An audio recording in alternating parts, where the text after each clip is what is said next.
Let's picture the scene about the wedding in the time of Jesus.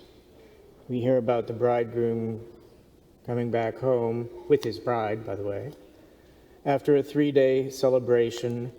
And I don't know if you've ever witnessed a Jewish wedding or seen one in films. They're really quite something. They involve vows, usually outside under a chuppah, which is a specially built kind of tabernacle tent. Canopy, yes, that's the word.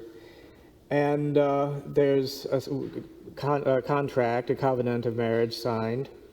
I participated in one Catholic Jewish wedding. It was fascinating. And there's the ritual stomping of a champagne glass under a napkin by the groom. And the rabbis used to say that's the last time he gets to put down his foot with his wife. Anyway, it's very jolly, very homey. Both families are there. They've probably arranged the marriage in those days. And there's plenty of wine, as you'll recall from the account in John's Gospel of the wedding feast at Cana. A 3-day feast. I think they carry the bride and groom in chairs around.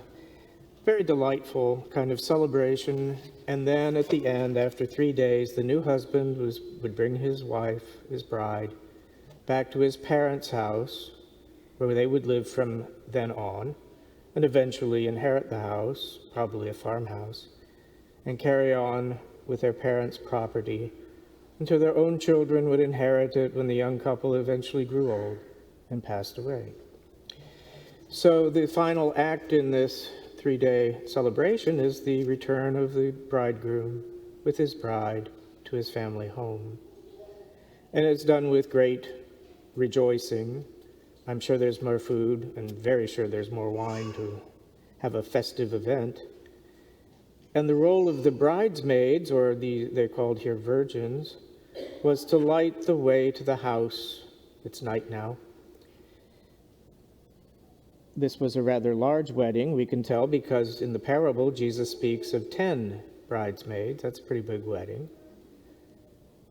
And they should be ready for the moment that the alarm is sounded. Well, not really alarm, but the bridegroom's here. Let's go out and meet him. Well, now 5 of these virgins were wise. They were prudent. They not only brought their lamps, but enough oil to light them. And 5 were foolish. They brought their lamps, but no oil. What good's that? It's like a flashlight with no battery. So what's being praised here is the kind of wisdom that the 5 prudent bridesmaids showed in bringing the oil along with their lamps.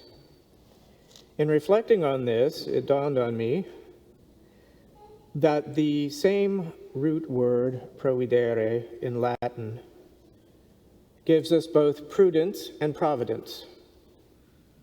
Something about God's providence for us. He's looking forward and protecting us from the evils that lie ahead. And our own prudence, we've got to do our share in looking ahead and making provisions. There's a natural resemblance between those two thoughts. So I thought I might say a few words about the basic but somewhat unheralded, unexciting virtue of prudence.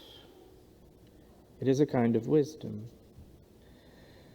Prudence is one of the 4 cardinal virtues, which are natural powers on which Christians, God can build on in Christians the theological graces and virtues of faith, hope, and love. These cardinal virtues are prudence, temperance, fortitude, and justice. The great British political writer, whom I'm very fond of from the 18th century, Edmund Burke, who was just a fine writer, considered prudence to be the first of the virtues. Not necessarily the most important, but it is basic. It serves as the foundation for virtues such as temperance, fortitude, and justice, and ultimately for faith, hope, and love. It's hard to imagine anyone being temperate in action, moderate, without first being prudent in judgment. or sustaining fortitude or spiritual strength without the moderating influence of prudent temperance? And how can we be just and fair in our dealings with others if we lack the foresight of prudence, the balance of temperance, and the even-handedness of justice? I would say that at this time in particular, 21st century and all that, prudence is not a popular virtue. We rarely praise someone for being prudent or even virtuous in general. When was the last time you saw a film or television program that had a prudent man as a hero rather than an imprudent maverick or rash rebel? When was the last time you saw a wise virgin singled out for praise and celebrity? Oh, the times. It's otherwise in the scriptures.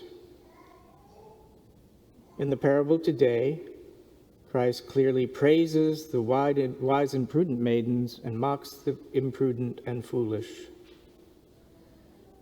We can almost sense the desperation of these foolish virgins, these foolish bridesmaids, as they go out to try to buy oil in the middle of the night to light their lamps, so their mission is not going to be accomplished. So when they come back chagrined and knock on the door, "Please let us in," the bridegroom won't open the door. He disavows them with the terrible words, "I do not know you." The meaning of the parable for us should be clear. We're called to be prudent in foreseeing and preparing ourselves for the last day, the day of the Lord's return, anticipated in a way on the day of our own death. We're to be vigilant, to live virtuously in an impious and unvirtuous world, knowing that it will come to an end, although we do not know when.